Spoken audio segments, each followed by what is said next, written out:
আমার দুধ দোয়ানো শেষ। এবার আমি বাজারে গিয়ে দুধটা বিক্রি করে আসি। যত সকাল সকাল বের হতে পারবো ততই আমার মঙ্গল।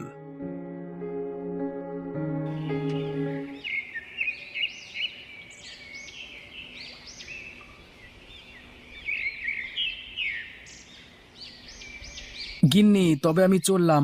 যত তাড়াতাড়ি সম্ভব দুধ বেচে বাড়ি চলে আসি। হ্যাঁ গো, সকালবেলায় খালি পেটে এভাবে বেরিও না, দুটো কিছু মুখে দিয়ে যাও। সময় নেই গিন্নি, সময় নেই। বেশি দেরি হলে আমার আবার অনেক লোকসান হয়ে যাবে। উপরন্তু মানুষ ভালো দুধ খেতে পারবে না। সে আমি জানি, ওই নগেন গোয়ালা দুধে জল মিশিয়ে সকলকে কম দামে দুধ বিক্রি করে। সেই জন্যই তো বলছি, কম দামে পায় বটে, কিন্তু ভেজাল জিনিস বারবার শরীরে গিয়ে শরীরের ক্ষতি করবে যে। তাই যত দ্রুত সম্ভব আমার খাঁটি দুধ আমি লোকজনের কাছে বেচে আসি। ঠিক আছে, তবে তুমি এসো, তাড়াতাড়ি চলে আসবে কিন্তু। হ্যাঁ গিন্নি, তুমি বরং জলখাবার তৈরি করে রাখো। আমি এসে দুজনে মিলে একেবারে জলখাবার খাবো।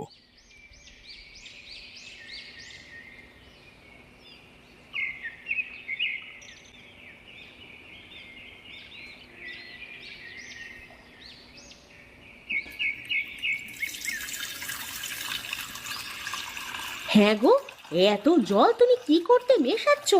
লোকজন যে ধরে ফেলবে যে তুমি ভেজাল দুধ বিক্রি করো। তুমি চুপ করবে গিন্নি? সকালবেলায় কানের মাথা কেউ না তো। আমি যা করছি তুমি শুধু চুপচাপ দেখে যাও। কিন্তু এইভাবে কি ভেজাল জিনিস খাওয়ানো ঠিক হবে? এতে যে মানুষের শরীর খারাপ করবে। আরে গিন্নি, লোকজনেরা কম দামে মাল কিনতে চায়। জিনিস ভালো কি মন্দ সেই দিকে তাদের কোনো খেয়াল থাকে না। আর আমি যদি খাঁটি দুধ কম দামে দিই, তাহলে আমার আর কোনো লাভ থাকবে কি? গিন্নি তুমি থাকো, আমি চললাম। ঝটাঝট দুধ বিক্রি করে চলে আসবো। ঠিক আছে, এসো।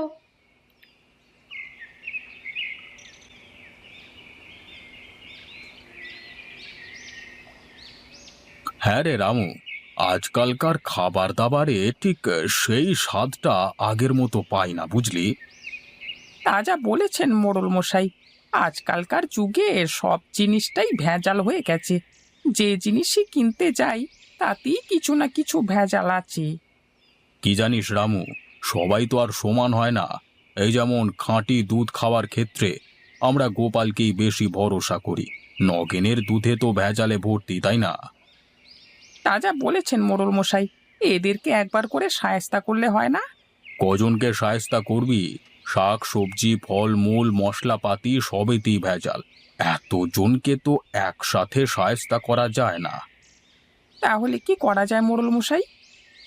উম, আমি কয়েকদিন ধরেই গ্রামে একটা মুরগি রান্নার প্রতিযোগিতা করব বলে ভাবছি।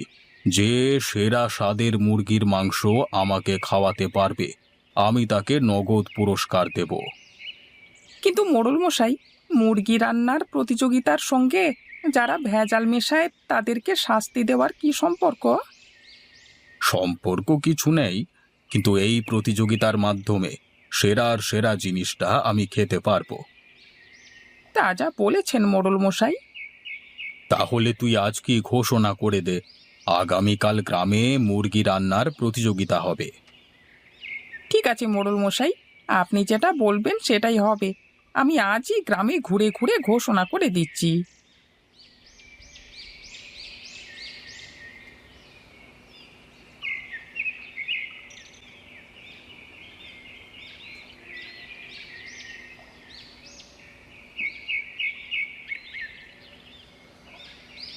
কি হে গোপাল ভাই, আজকে ব্যবসা কেমন হলো? ওই আগের মতনই, তেমন বিশেষ কিছু না। আমি বুঝতে পারি না গোপাল ভাই, এত কম লাভ করে তুমি সংসার চালাও কি করে? আমার তো ভাই এই টাকাতেও পেট ভরে না। না গো নগেনদা, আমি লাভের চাইতে মানুষের কাছে খাঁটি জিনিসটা বেচতেই বেশি ভালোবাসি। তার মানে কি তুমি বলতে চাইছো আমি লোককে ঠকিয়ে ব্যবসা করি, ভেজাল জিনিস বেচি আমি? আরে না না নগেনদা, আমি তা বলতে যাব কেন? আমি বললাম আমি যা ইনকাম করি তাতেই খুশি। তা তো খুশি হবেই তুমি, যার খদ্দের স্বয়ং মোড়ল মশাই, সে কি আর খুশি না হয়ে পারে? আমার বাবুর সে ভাগ্য তো নেই।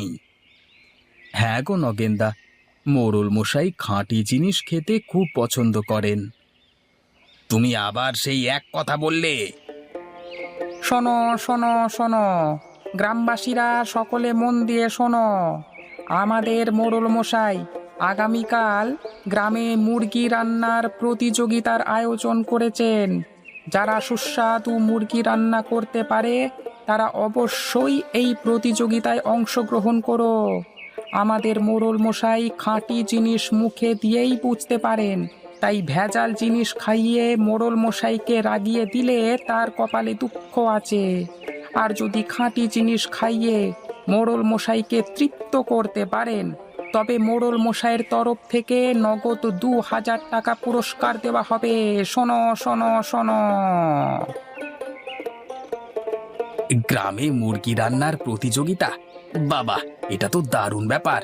আমি আজই গিন্নিকে গিয়ে বলি রান্নার প্রস্তুতি নিতে। সাবধান নগেনদা, কি বললো শুনতে পেলে তো? ভেজাল জিনিস খাওয়ালে কিন্তু খবর আছে।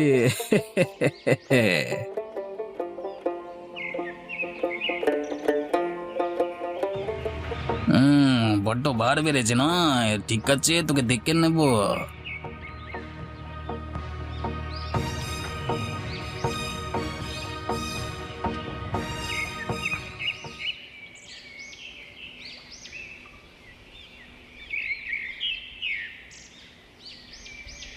গিন্নি, ও গিন্নি, কোথায় গেলে? তাড়াতাড়ি বেরিয়ে এসো, আমি দুধ বিক্রি করে চলে এসেছি।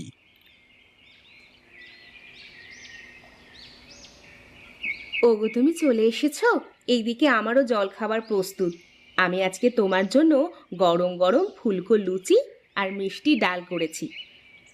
বলো কি গিন্নি, শুনেই যে আমার জিভে জল চলে আসছে। ঠিক আছে, আমি বরং হাত মুখটা ধুয়ে আসি, তারপর খেতে খেতে কথা হবে, কেমন? বেশ, তুমি হাত মুখ ধুয়ে ঘরে এসো, আমি খাবার বাড়ি।